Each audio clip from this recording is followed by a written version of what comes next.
الحمد للہ رب العالمین والصلاة والسلام علی خاتم النبیین اما بعد فاعوذ باللہ من الشیطان الرجیم بسم اللہ الرحمن الرحیم 98 سنتیں اور آداب، یہ مضمون 550 سنتیں اور آداب کے صفحہ 3 تا 54 سے مختلف مقامات سے لیا گیا ہے۔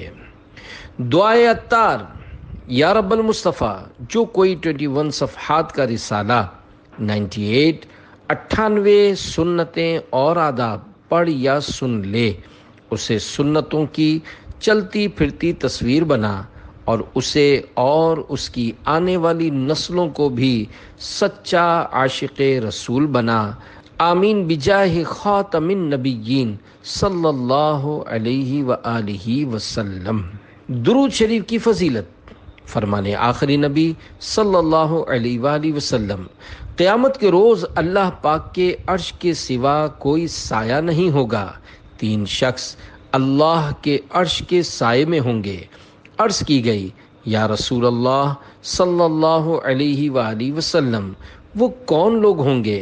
ارشاد فرمایا، ایک وہ شخص جو میرے امتی کی پریشانی دور کرے، دوسرا میری سنت کو زندہ کرنے والا، تیسرا مجھ پر کثرت سے درود شریف پڑھنے والا۔ راہ مدینہ کا مسافر کے 15 حروف کی نسبت سے چلنے کے بارے میں 15 سنتیں اور آداب۔ نمبر 1، پارہ 15 سورہ بنی اسرائیل آیت 37 میں ارشاد رب العباد ہے، وَلَا تَمْشِ فِي الْأَرْضِ مَرَحًا إِنَّكَ لَن تَخْرِقَ الْأَرْضَ وَلَن تَبْلُغَ الْجِبَالَ طُولًا۔ ترجمہ کنز الایمان، اور زمین میں اتراتا نہ چل، بے شک تو ہرگز زمین نہ چیر ڈالے گا اور ہرگز بلندی میں پہاڑوں کو نہ پہنچے گا۔ نمبر 2، بارہ شریعت جلد 3 صفحہ 435 پر فرمان مصطفیٰ صلی اللہ علیہ وآلہ وسلم ہے، ایک شخص تو چادریں اوڑے ہوئے اترا کر یعنی اکڑتا ہوا چل رہا تھا اور گھمنڈ یعنی تکبر میں تھا، وہ زمین میں دھسا دیا گیا، وہ قیامت تک دھستا ہی جائے گا۔ نمبر 3، سرور کائنات صلی اللہ علیہ وآلہ وسلم بسا اوقات چلتے ہوئے اپنے کسی صحابی رضی اللہ عنہ کا ہاتھ اپنے مبارک ہاتھ سے پکڑ لیتے۔ نمبر 4، رسول اکرم صلی اللہ علیہ وآلہ وسلم چلتے تو کسی قدر آگے جھک کر چلتے، گویا کہ آپ بلندی سے اتر رہے ہیں۔ نمبر 5، گلے میں سونے یا کسی بھی دھات یعنی میٹل کی چین ڈالے، لوگوں کو دکھانے کے لیے گریبان کھول کر اکڑتے ہوئے ہرگز نہ چلیں کہ یہ احمقوں، مغروروں اور فاسقوں کی چال ہے۔ گلے میں سونے کی چین یا بریسلیٹ پہننا مرد کے لیے حرام اور دیگر دھاتوں یعنی میٹلز کی بھی ناجائز ہے۔ نمبر 6، اگر کوئی رکاوٹ نہ ہو تو راستے کے کنارے درمیانی رفتار سے چلیے، نہ اتنا تیز کہ لوگوں کی نگاہیں آپ کی طرف اٹھیں کہ دوڑے کہاں جا رہا ہے، اور نہ اتنا آہستہ کہ دیکھنے والے کو آپ بیمار لگیں۔ امرد یعنی وہ نوجوان لڑکا جس کی داڑھی مونچھ نہ نکلی ہو یا خوبصورت نوجوان لڑکے کا ہاتھ نہ پکڑیں۔ شہوت کے ساتھ کسی بھی مرد کا ہاتھ پکڑنا یا مصافحہ کرنا یعنی ہاتھ ملانا یا گلے ملنا حرام اور جہنم میں لے جانے والا کام ہے۔ نمبر 7، راہ چلنے میں پریشان نظری یعنی بلا ضرورت ادھر ادھر دیکھنا سنت نہیں، نیچی نظریں کیے پروقار طریقے پر چلیے۔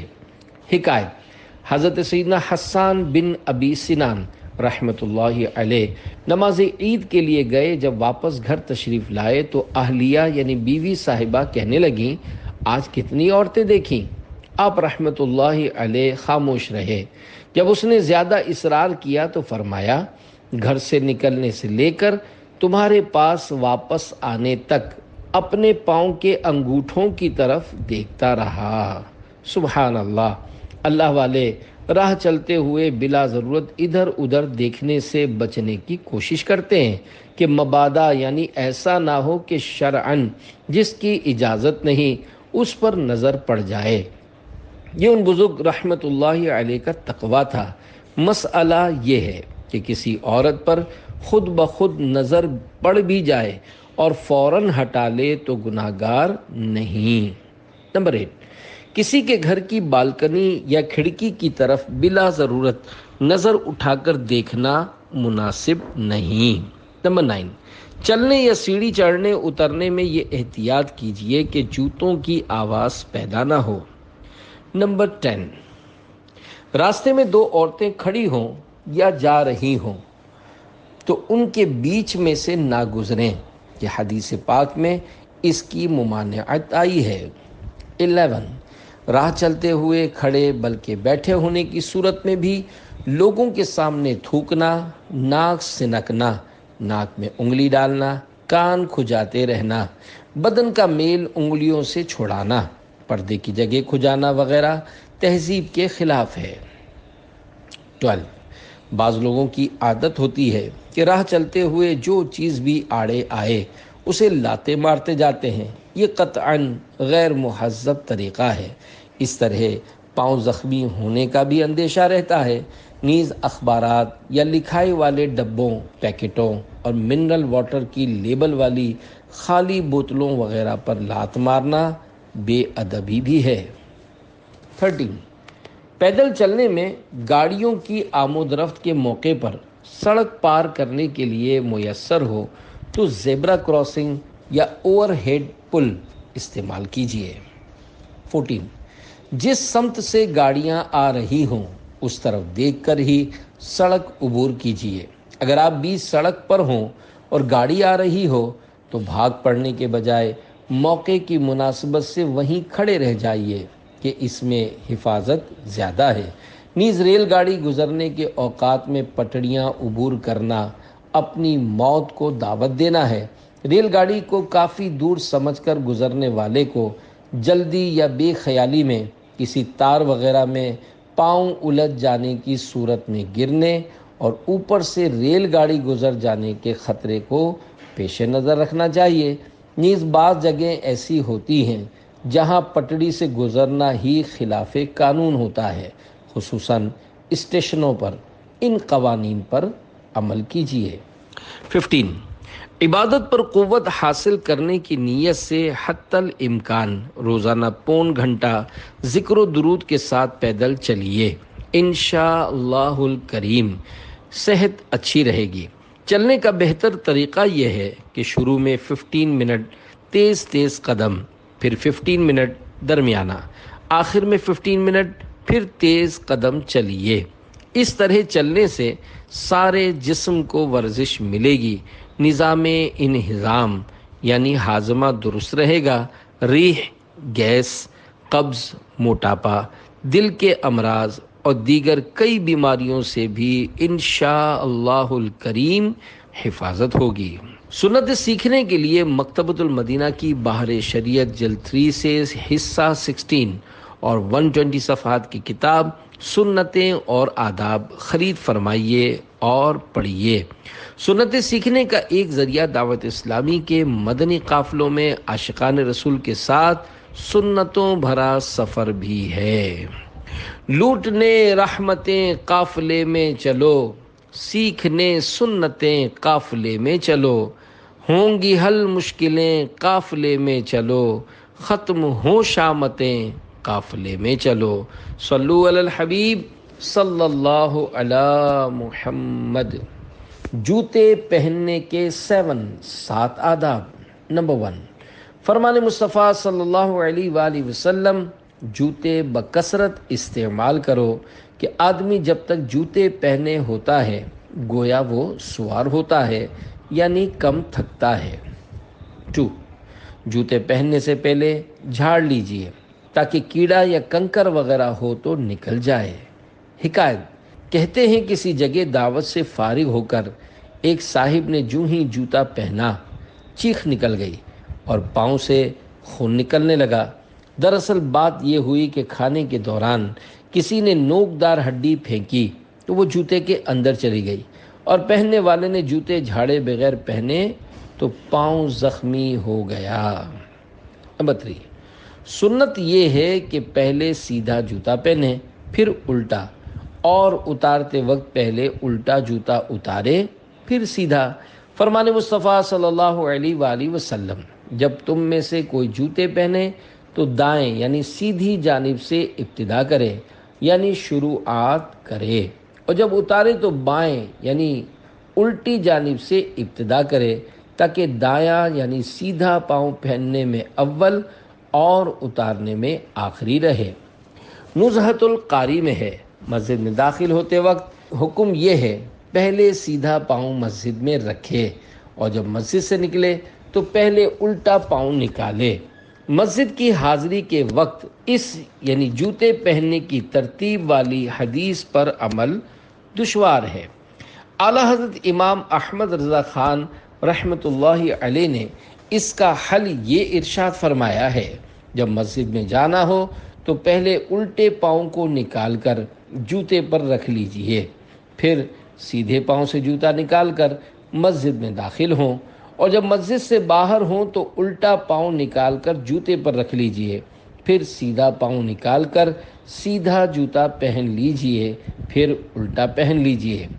حضرت سیدنا ابن جوزی رحمۃ اللہ علیہ فرماتے ہیں، جو شخص ہمیشہ جوتا پہنتے وقت سیدھے پاؤں سے اور اتارتے وقت الٹے پاؤں سے پہل کرے، وہ تلی کی بیماری سے محفوظ رہے گا۔ نمبر 4، مرد مردانہ اور عورت زنانہ یعنی لیڈیز جوتا استعمال کرے۔ 5، کسی نے حضرت بی بی عائشہ صدیقہ رضی اللہ عنہا سے عرض کی کہ ایک عورت مردوں کی طرح جوتے پہنتی ہے۔ انہوں نے فرمایا، رسول اللہ صلی اللہ علیہ وآلہ وسلم نے مردانی یعنی مرد کی مشابہت کرنے والی عورتوں پر لعنت فرمائی ہے، یعنی عورتوں کو مردانہ جوتا نہیں پہننا چاہیے، بلکہ وہ تمام باتیں جن میں مردوں اور عورتوں کا امتیاز یعنی فرق ہوتا ہے، ان میں ہر ایک کو دوسرے کی وضع اختیار کرنے یعنی نقالی کرنے سے ممانعت ہے۔ نہ مرد عورت کی وضع یعنی طرز اختیار کرے، نہ عورت مرد کی۔ 6، جب بیٹھیں تو جوتے اتار لیجئے کہ اس سے قدم آرام پاتے ہیں۔ 7، استعمال شدہ جوتا الٹا پڑا ہو تو سیدھا کر دیجئے۔ تنگ دستی کا ایک سبب یہ بھی ہے کہ اوندھے جوتے کو دیکھنا اور اس کو سیدھا نہ کرنا۔ صلو علی الحبیب صلی اللہ علی محمد۔ یا رب زیر سبز گنبد بٹھا کہ 18 حروف کی نسبت سے بیٹھنے کی 18 سنتیں اور آداب۔ نمبر 1، فرمان مصطفیٰ صلی اللہ علیہ وآلہ وسلم، جو لوگ دیر تک کسی جگہ بیٹھے اور بغیر ذکر اللہ اور نبی کریم صلی اللہ علیہ وآلہ وسلم پر درود پڑھے وہاں سے متفرق یعنی جدا جدا ہو گئے، انہوں نے نقصان کیا۔ اگر اللہ پاک چاہے عذاب دے اور چاہے تو بخش دے۔ نمبر 2، حضرت سیدنا ابن عمر رضی اللہ عنہما فرماتے ہیں کہ میں نے سرکار دو عالم صلی اللہ علیہ وآلہ وسلم کو کعبہ شریف کے صحن میں احتبا کی صورت میں تشریف فرما دیکھا۔ نمبر 3، احتبا کا مطلب یہ ہے کہ آدمی سرین کے بل بیٹھے اور اپنی دونوں پنڈلیوں کو دونوں ہاتھوں کے حلقے میں لے لے۔ اس قسم کا بیٹھنا تواضع یعنی عاجزی و انکساری میں شمار ہوتا ہے۔ 4، اس دوران بلکہ جب بھی بیٹھیں پردے کی جگہوں کی کیفیت نظر نہیں آنی چاہیے، لہذا پردے میں پردہ کے لیے گھٹنوں سے قدموں تک چادر ڈال لی جائے۔ اگر کرتا سنت کے مطابق آدھی پنڈلی تک ہو تو اس کے دامن سے بھی پردے میں پردہ کیا جا سکتا ہے۔ نمبر 5، حضور پر نور صلی اللہ علیہ وآلہ وسلم جب نماز فجر پڑھ لیتے 4 زانوں یعنی چوکڑی مار کر بیٹھے رہتے، یہاں تک کہ سورج اچھی طرح طلوع ہو جاتا۔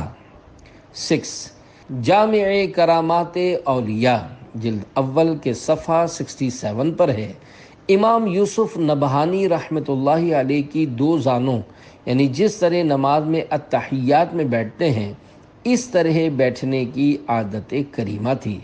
7 نماز کے باہر یعنی علاوہ بھی 2 زانوں بیٹھنا افضل ہے۔ نمبر 8 فرمان مصطفیٰ صلی اللہ علیہ وآلہ وسلم ہے، مجالس یعنی دوسروں کی موجودگی میں سب سے مکرم یعنی عزت والی مجلس یعنی بیٹھنا وہ ہے جس میں قبلے کی طرف منہ کیا جائے۔ 9 حضرت سیدنا عبداللہ بن عمر رضی اللہ عنہما اکثر قبلے کو منہ کر کے بیٹھتے تھے۔ 10 مبلغ اور مدرس کے لیے دوران بیان و تدریس سنت یہ ہے کہ پیٹھ قبلے کی طرف رکھیں تاکہ ان سے علم کی باتیں سننے والوں کا رخ جانب قبلہ ہو سکے۔ چنانچہ حضرت سیدنا علامہ حافظ سخاوی رحمۃ اللہ علیہ فرماتے ہیں، نبی کریم صلی اللہ علیہ وآلہ وسلم قبلے کو اس لیے پیٹھ فرمایا کرتے تھے کہ آپ صلی اللہ علیہ وآلہ وسلم جنہیں علم سکھا رہے ہیں یا واعظ فرما رہے ہیں ان کا رخ قبلے کی طرف رہے۔ 11 حضور انور صلی اللہ علیہ وآلہ وسلم کبھی کسی مجلس یعنی بیٹھک میں کسی کی طرف پاؤں پھیلا کر نہیں بیٹھتے تھے، نہ اولاد کی طرف، نہ ازواج کی طرف، نہ غلاموں خادموں کی طرف۔ 12 حضرت سیدنا امام اعظم ابو حنیفہ رحمۃ اللہ علیہ فرماتے ہیں، میں نے کبھی اپنے استاد محترم حضرت سیدنا حماد رحمۃ اللہ علیہ کے مکان عالی شان کی طرف پاؤں نہیں پھیلائے۔ ان کے احترام کی وجہ سے، حالانکہ امام اعظم رحمۃ اللہ علیہ کے گھر مبارک اور استاد محترم کی رہائش گاہ میں چند گلیوں کا فاصلہ تھا۔ 13 آنے والے کے لیے سرکنا یعنی کھسکنا حدیث سے ثابت ہے۔ بار شریعت جلد 3 صفحہ 432 پر حدیث نمبر 6 ہے، ایک شخص رسول اللہ صلی اللہ علیہ وآلہ وسلم کی خدمت میں حاضر ہوا اور حضور صلی اللہ علیہ وآلہ وسلم مسجد میں تشریف فرما تھے۔ اس کے لیے حضور صلی اللہ علیہ وآلہ وسلم اپنی جگہ سے سرک گئے۔ اس نے عرض کی، یا رسول اللہ صلی اللہ علیہ وآلہ وسلم، جگہ کشادہ موجود ہے، یعنی حضور صلی اللہ علیہ وآلہ وسلم آپ کو سرکنے اور تکلیف فرمانے کی ضرورت نہیں۔ ارشاد فرمایا، مسلم کا یہ حق ہے کہ جب اس کا بھائی اسے دیکھے اس کے لیے سرک جائے۔ 14 فرمان مصطفیٰ صلی اللہ علیہ وآلہ وسلم، جب تم میں سے کوئی سائے میں ہو اور اس پر سے سایہ رخصت ہو جائے اور وہ کچھ دھوپ کچھ چھاؤں میں رہ جائے تو اسے چاہیے کہ وہاں سے اٹھ جائے۔ 15 میرے آقا اعلی حضرت امام احمد رضا خان رحمۃ اللہ علیہ لکھتے ہیں، پیر و استاذ کے بیٹھنے کی جگہ پر ان کی غیر موجودگی میں بھی نہ بیٹھے۔ 16 جب کبھی اجتماع یا مجلس میں آئیں تو لوگوں کو پھلانگ کر آگے نہ جائیں، جہاں جگہ ملے وہیں بیٹھ جائیں۔ 17 جب بیٹھیں تو جوتے اتار لیں، آپ کے قدم آرام پائیں گے۔ 18 مجلس یعنی بیٹھک سے فارغ ہو کر 3 بار یہ دعا پڑھ لیں تو خطائیں مٹا دی جاتی ہیں، اور جو مجلس خیر و مجلس ذکر میں پڑھے تو اس کے لیے اس خیر یعنی اچھائی پر مہر لگا دی جائے گی۔ وہ دعا یہ ہے، سبحانک اللہم و بحمدک لا الہ الا انت استغفرک و اتوب الیک۔ ترجمہ، تیری ذات پاک ہے اور اے اللہ پاک، تیرے ہی لیے تمام خوبیاں ہیں، تیرے سوا کوئی معبود نہیں، تجھ سے بخشش چاہتا ہوں اور تیری طرف توبہ کرتا ہوں۔ صلو علی الحبیب صلی اللہ علی محمد۔ مدینے کی حاضری کے 12 حروف کی نسبت سے گھر میں آنے جانے کی 12 سنتیں اور آداب۔ نمبر 1، جب گھر سے باہر نکلیں تو یہ دعا پڑھیے، بسم اللہ توکلت علی اللہ لا حول ولا قوت الا باللہ۔ ترجمہ: اللہ پاک کے نام سے میں نے اللہ پاک پر بھروسہ کیا، اللہ پاک کے بغیر نہ طاقت ہے نہ قوت۔ انشاء اللہ الکریم، اس دعا کو پڑھنے کی برکت سے سیدھی راہ پر رہیں گے، آفتوں سے حفاظت ہوگی اور اللہ پاک کی مدد شامل حال رہے گی۔ 2. گھر میں داخل ہونے کی دعا۔ اللہم انی اسألک خیر المولج وخیر المخرج، بسم اللہ ولجنا وبسم اللہ خرجنا وعلی اللہ ربنا توکلنا۔ ترجمہ: اے اللہ پاک، میں تجھ سے داخل ہونے کی اور نکلنے کی بھلائی مانگتا ہوں۔ اللہ پاک کے نام سے ہم گھر میں داخل ہوئے اور اسی کے نام سے باہر آئے، اور اپنے رب اللہ پاک پر ہم نے بھروسہ کیا۔ دعا پڑھنے کے بعد گھر والوں کو سلام کرے، پھر بارگاہ رسالت میں سلام عرض کرے۔ اس کے بعد سورۃ الاخلاص شریف پڑھے۔ انشاء اللہ الکریم روزی میں برکت اور گھریلو جھگڑوں سے بچت ہوگی۔ نمبر 3، اپنے گھر میں آتے جاتے محارم و محرمات یعنی مثلاً ماں باپ، بھائی بہن، بال بچے وغیرہ کو سلام کیجیے۔ نمبر 4، اللہ پاک کا نام لیے بغیر مثلاً بسم اللہ کہے بغیر جو گھر میں داخل ہوتا ہے، شیطان بھی اس کے ساتھ داخل ہو جاتا ہے۔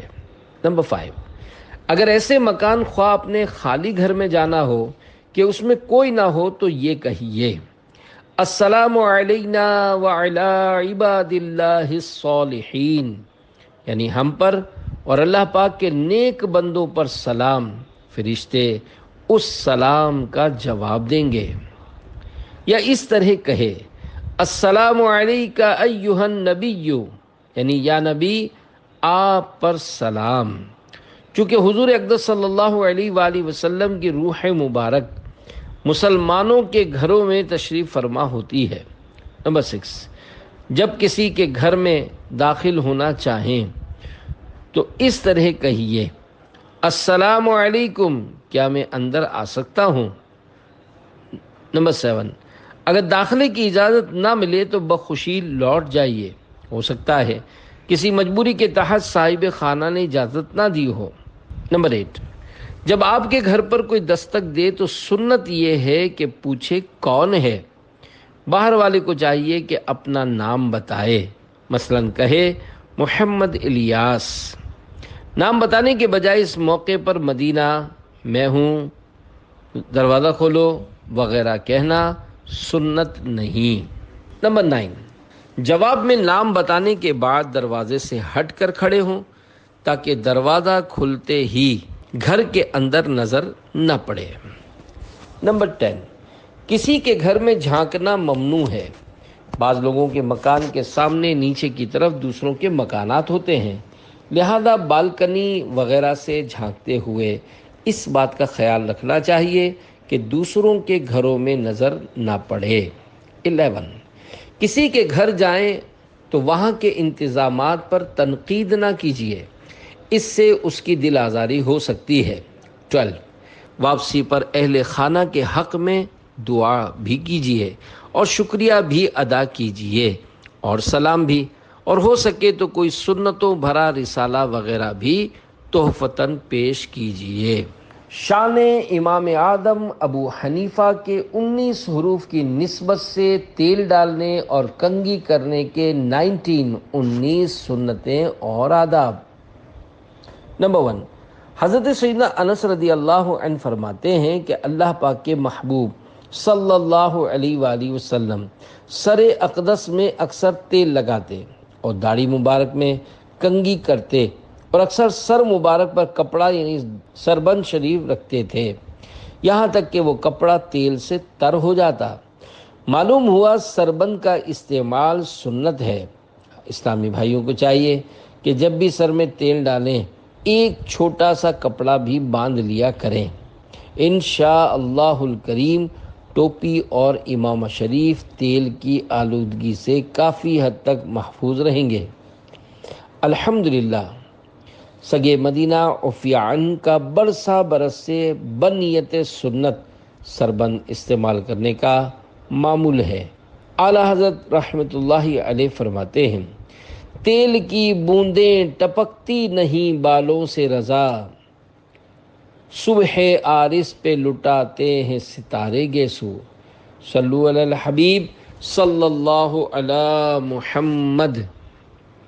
نمبر 2، فرمان مصطفیٰ صلی اللہ علیہ وآلہ وسلم، جس کے بال ہوں وہ ان کا احترام کرے، یعنی انہیں دھوئے، تیل لگائے اور کنگھی کرے۔ سر اور داڑھی کے بال صابن وغیرہ سے دھونے کا جن کا معمول نہیں، ان کے بالوں میں اکثر بدبو ہو جاتی ہے۔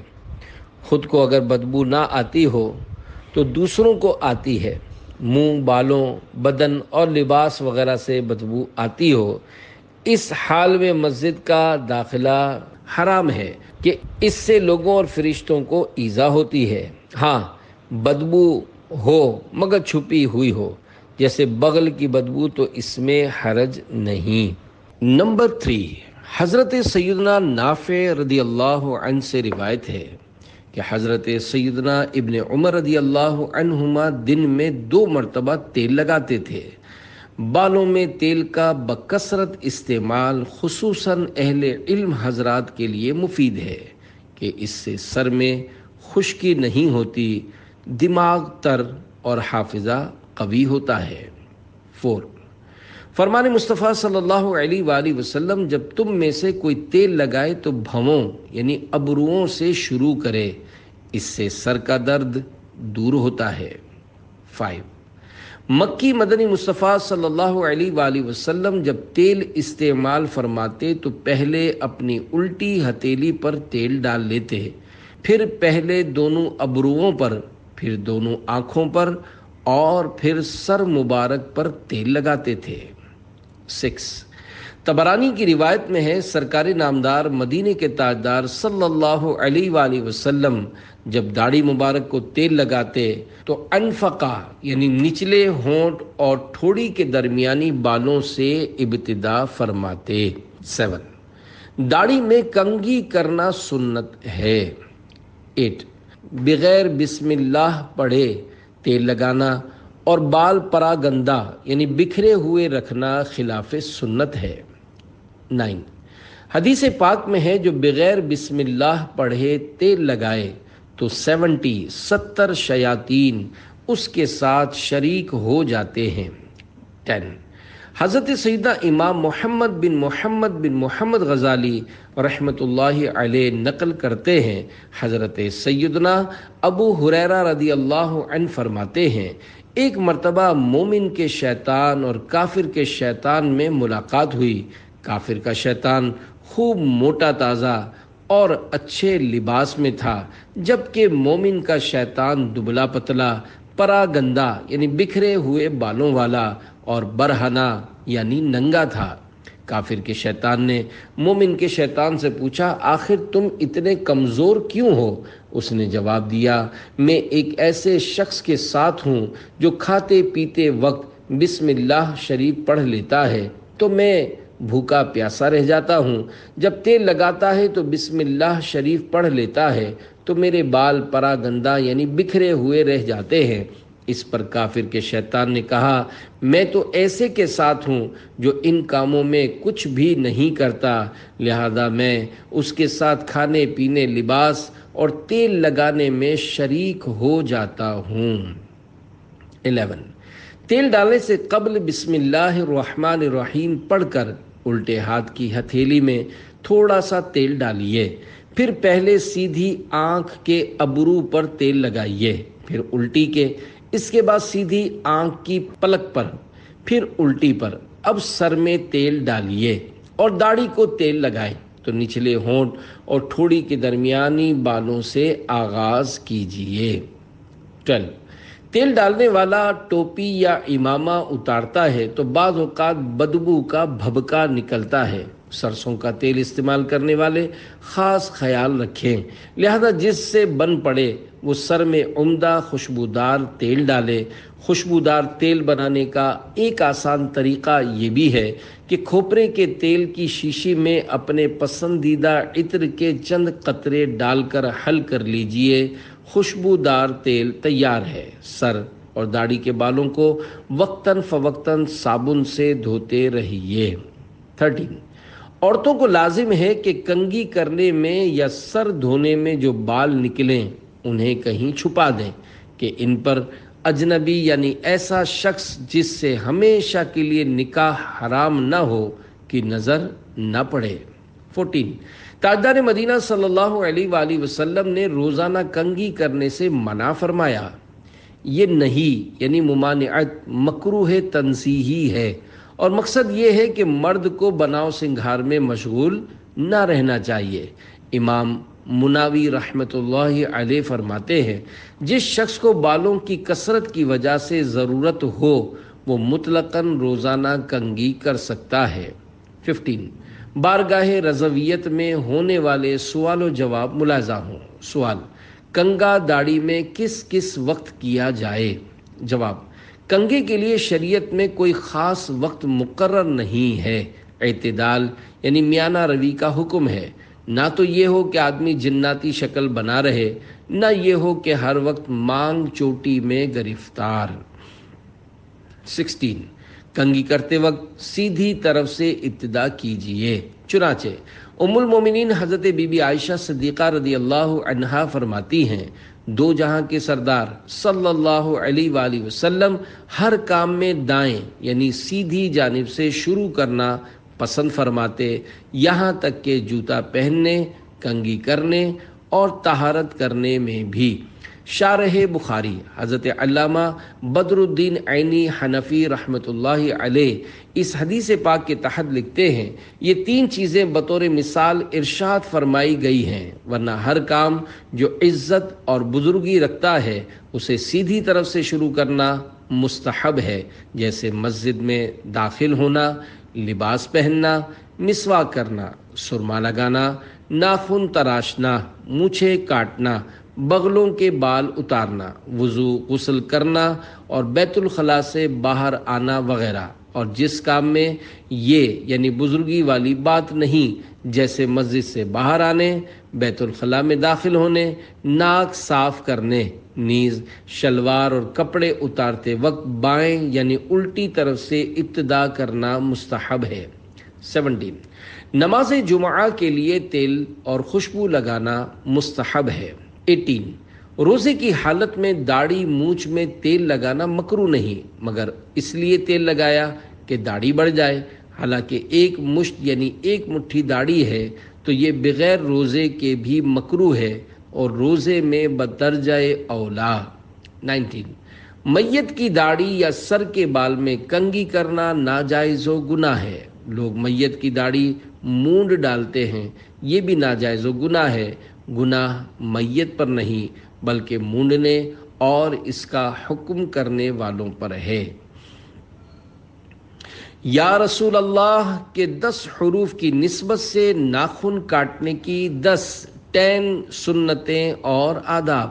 نمبر 1، جمعہ کے دن ناخن کاٹنا مستحب ہے، ہاں اگر زیادہ بڑھ گئے ہوں تو جمعہ کا انتظار نہ کیجیے۔ روایت میں ہے جو جمعہ کے روز ناخن ترشوائے یعنی کاٹے، اللہ پاک اس کو دوسرے جمعے تک بلاؤں سے محفوظ رکھے گا، اور 3 دن زائد یعنی 10 دن تک۔ ایک روایت میں یہ بھی ہے کہ جو جمعہ کے دن ناخن ترشوائے یعنی کاٹے تو رحمت آئے گی اور گناہ جائیں گے۔ 2، روایت میں آئے ہوئے ہاتھوں کے ناخن کاٹنے کے طریقے کا خلاصہ پیش خدمت ہے۔ پہلے سیدھے ہاتھ کی شہادت کی انگلی سے شروع کر کے ترتیب وار چھوٹی انگلی سمیت ناخن کاٹ لیجئے مگر انگوٹھا چھوڑ دیجئے۔ اب الٹے ہاتھ کی چھوٹی انگلی سے شروع کر کے ترتیب وار انگوٹھے سمیت ناخن کاٹ لیجئے۔ اب آخر میں سیدھے ہاتھ کے انگوٹھے کا ناخن کاٹ لیجئے۔ 3، پاؤں کے ناخن کاٹنے کی کوئی ترتیب روایت میں نہیں، بہتر یہ ہے کہ سیدھے پاؤں کی چھوٹی انگلی سے شروع کر کے ترتیب وار انگوٹھے سمیت ناخن کاٹ لیجئے، پھر الٹے پاؤں کے انگوٹھے سے شروع کر کے چھوٹی انگلی سمیت ناخن کاٹ لیجئے۔ 4. جنابت کی حالت یعنی غسل فرض ہونے کی صورت میں ناخن کاٹنا مکروہ تنزیہی ہے۔ 5.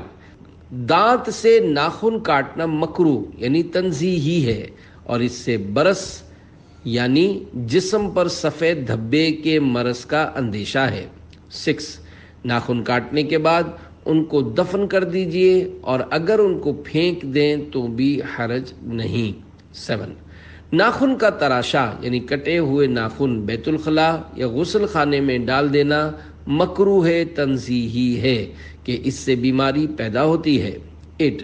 بدھ کے دن ناخن نہیں کاٹنے چاہیے کہ برس یعنی جسم پر سفید دھبے ہو جانے کا اندیشہ ہے، البتہ اگر 39 دن سے نہیں کاٹے تھے، آج بدھ کا 40واں دن ہے، اگر آج نہیں کاٹتا تو 40 دن سے زائد ہو جائیں گے، اور کل 41واں دن شروع ہو جائے گا تو اس پر واجب ہوگا کہ آج ہی کے دن کاٹے، اس لیے کہ 40 دن سے زائد ناخن رکھنا ناجائز و مکروہ تحریمی ہے۔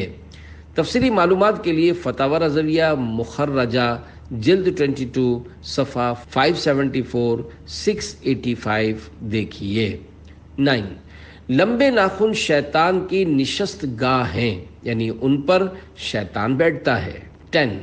رات میں ناخن کاٹنے میں حرج نہیں۔ حکایت: امام ابو یوسف رحمۃ اللہ علیہ سے ہارون رشید نے رات میں ناخن کاٹنے کے بارے میں پوچھا، فرمایا جائز ہے۔